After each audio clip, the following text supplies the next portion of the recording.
Hi, this is post-production editing Drew here. I needed to go in and actually talk about one other step that I didn't mention.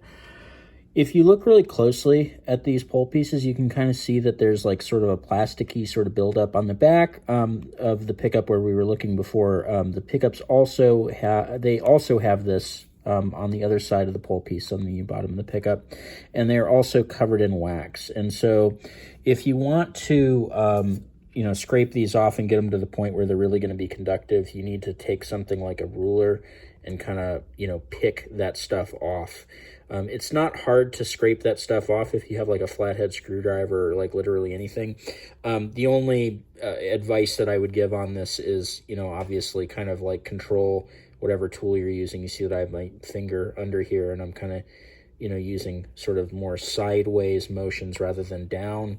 And that's because you don't want to like dive a screwdriver into the bobbin. That may cause problems. So anyway, make sure that the metal on the back of the pole pieces is exposed, and that way you don't have any kind of crud in between the pole piece and the copper tape that you're trying to use as a conductor. Otherwise, you don't have a good solid connection, electrically speaking. Hi, this is Drew Jones of Drewsguitarshop, and this will be the third installment of talking about this Chicago Music Exchange Jazzmaster. My first video, I was just talking about my feelings on this guitar. Basically gave it high praise, but had an issue with the electronics. Second video, I go into detail about the issue with the electronics and show you how we're going to address it. And then it was addressable. The problem being that this guitar has a four-way switch in it where it implements a series parallel setting. The issue is that in the bridge-only setting, you could hear some crackling and some hum when you touch the pole pieces of this pickup, and in the parallel setting, you could hear some crackling and stuff when you touched this pickup. And it would come with a hum, loud hum when you did that. And just unfortunately, by the nature of how these two conductor pickups work, there really wasn't a way to deal with it that would normally be done through wiring here. Now, what I did talk about, and this is the solution that we came up with, was putting in a chassis ground.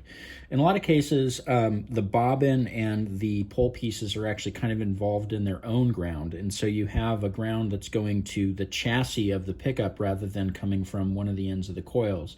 Usually with one of these, with one of these two conductors, you have one of the wires going to ground and the other wire going to your output. In this case, because of this switching, we have like this floating ground situation where two of the settings, this thing really isn't coming into contact with ground, and so it has some grounding issues. So what we did was we chassis grounded it. We put some copper tape across these guys and then hooked that copper tape to a little lead, and then we ran that lead to the back of the volume pot where it's grounded. And the problem, it didn't completely go away, but it was greatly reduced. And go watch that video if you need to hear what that sounded like, because it was a very dramatic difference between something being a problem and something being not a problem.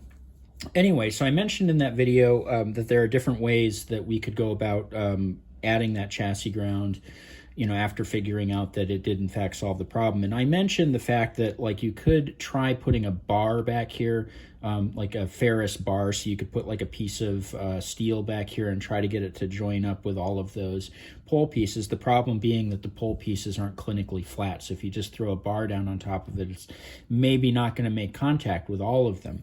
Whereas tape is nice and flexible, and so the tape is definitely going to be able to be forced down on all of them, but it does kind of peel off. This is just wax down here, and so so what we are going to be doing is we are going to be using the tape, and I'm going to show you how. So this is just a chunk of like the big thick shielding tape that you can get on like StuMac or Amazon or wherever. I frankly think that the copper tape is way too expensive. I usually use aluminum. But in this case, I'm going to be using this hunk of copper because I think that this is one of the few cases where I actually think that copper is going to do a better job for us. So basically what I'm doing is I'm pulling this kind of half off the backing of the tape, and I'm kind of going to fold this over a little bit. I'm not taking the I'm not taking the tape fully off of the backing because it will make this next part a lot harder. But basically what I want to do is I want to kind of fold over a little bit of this tape to kind of form this surface here where the outside of the tape is now inside. The reason for this is because what I'm going to be doing with that is I'm going to be putting that against the pull pieces. And the adhesive on this tape may or may not be conductive, and even if it is conductive, I don't want to necessarily super rely on it to stay conductive. Now that was coming a little bit close to that lead there, and we can't have that, so I'm going to go ahead and clip some of that off.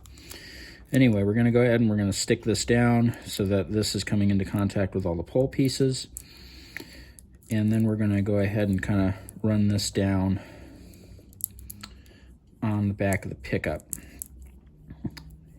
Now this adhesion won't be great, again, because this is covered in wax, and so we're going to be doing something that both solves that problem and solves the issue of the stuff maybe not coming into the greatest contact. So what I have here is, this is some 1/4 inch copper tape. This is stuff that you can get at like Michael's or other craft stores, because this is what you use for doing stained glass work. Basically you would kind of fold this around the edge of the glass and then you would solder to this rather than glass, which is not solderable. Now I'm also going to put a little bit of a dog ear in the middle of this as well. Not completely folding it over like we did with the other one, but just kind of a little dog ear on it. And then what we're going to do is we're going to put that dog ear right up against the back of that pull piece. We're going to kind of press down, and we're going to kind of press down, and then we're going to run this all the way around. And if you want to maybe help kind of join it with the bobbin a little bit, because actually grounding that bobbin may help a little bit with what we're trying to do here. You could also take this and kind of give that a little bit of a dog ear, and then, you know, just kind of run it that way. Hi, this is Editing Drew again. When I talk about folding it over so that you can get good contact on the bobbin as well, some people are probably watching that going like, but Drew, the bobbin isn't like an electrical component. It's not, it's not part of the circuit. Well, I have some bad and kind of interesting news for you all, which is that any substance under the right circumstances is a conductor, resistor, capacitor. At the end of the day, like when you start working with like different voltages and different amperages, like it gets really murky what something does. And that bobbin is actually part of that circuit in the sense that that coil is running around it. And so there's part of that magnetic field that thing is producing that's going through that bobbin. And so who knows what kind of effect that has on it. But I will tell you that from experience, grounding things that you normally wouldn't think of as part of the circuit actually does quiet things down. An example of which that I can give real quick here is that I had a customer come in that always would get this popping noise when he touched the pickguard on his Telecaster. And normally speaking, like the pickguard of the Telecaster isn't really like conductive. But again, when talking about like different voltages and things that are involved, things really change in how they interact. And what was happening is that he was getting static buildup, and it was discharging into that pickguard, and that discharge was being picked up by the pickups. Now, this is kind of a long interruption to the video, but it's worth mentioning that any kind of static electricity that you can feel is extremely high voltage. You don't really notice it, in fact, when you are blasting something with like 1,000,000 volts of static electricity built up on your fingers. And when you can feel it, boy, that's a lot of voltage that's going out. And, the reason that it's not a big deal is because it's, very low amperage, and, it's just kind of a thing that you experience as you like walk across carpets, or you pet your cat or whatever, and then you touch something and it reacts. And if you have an audio circuit, it reacts by, projecting what it just, got out into the amp. in the form of a pop. So in any case, what we did to fix that problem was we literally grounded the plastic of the pick guard and the problem went away. So what I'm telling you is the moral of that story is that grounding the bobbin in this, I can't say for sure whether or not that's gonna be a big aid in this situation, but I will say things that I have seen lead me to believe that that might not be a bad idea in this case. Obviously, we're trimming things to keep this tape from being visible through the holes that are there in the pickup cover for the pull pieces. So there we go. We're going to fold that over. And when the cover goes on, this is going to be invisible. So, you know, it's just really not going to be a problem for us. But there we have it. So what we're going to do is we're going to do that on all these pull pieces, you know, and really just provide a very nice chassis ground. The stuff is not going to even come close to touching the coils, and so that's something to consider here as well. We're doing it in a safe way that's not going to come into contact with something it shouldn't.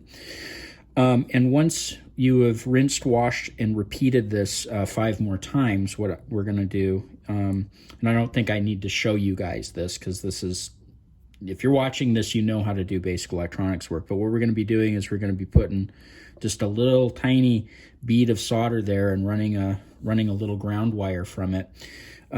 Obviously, this is a wax potted bobbin, and so you really want to be very quick about, you know, that putting that down there and then putting the wire into it, because you don't want to damage that bobbin and whatever is connected with it, you know, by applying heat to it forever and ever and ever. So this definitely isn't something where you want to leave the soldering iron sitting on there and like checking your phone and, you know, whatever. You want to like kind of put it on there, get it off of there as soon as possible.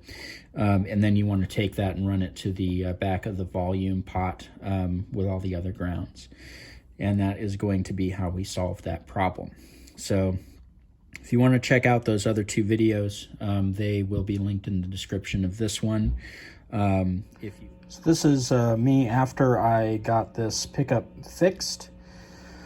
So all of that foil tape is in there. We have that grounded to the back of the volume pot, and you can see that we're in that first position where it was crackling. And then we switch it all the way over here, and we not only see that it's not crackling, but we notice that there's very little hum.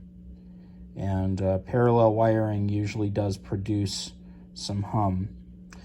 And so, you know, the fact that this is gone and the fact that we don't have that, you know, huge like buzzing hum when we touch that, and you know, just how quiet it is in general, like this is just a very cool thing to do. So if you have one of these Jazzmasters, or really any Jazzmaster that is designed to have that series parallel setting using a 4-way switch, and this has been a thing that has bothered you, this may be a solution that you can implement to make those issues go away. So anyway, yeah, I think that we can call this mission a success. It was interesting playing around with this to find a solution to it, and it looks like we found one that works. It didn't alter the tone, by the way. Still have that really growly sound in that parallel position. And you know, when we flip it all the way over here, you know, we get that 60 cycle hum because we're going through a single coil pickup by itself.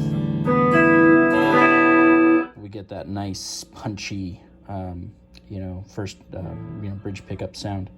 So anyway, this is pretty cool. I'm a fan.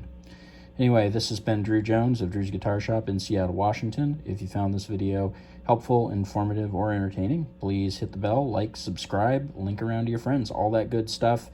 If you liked it enough to give me a tip, there's information on how to do that in the description down below, as well as a link to my Reverb page where I sell some stuff, and a link to my website where you can find my pricing info for repairs and my contact info for calling me about those repairs.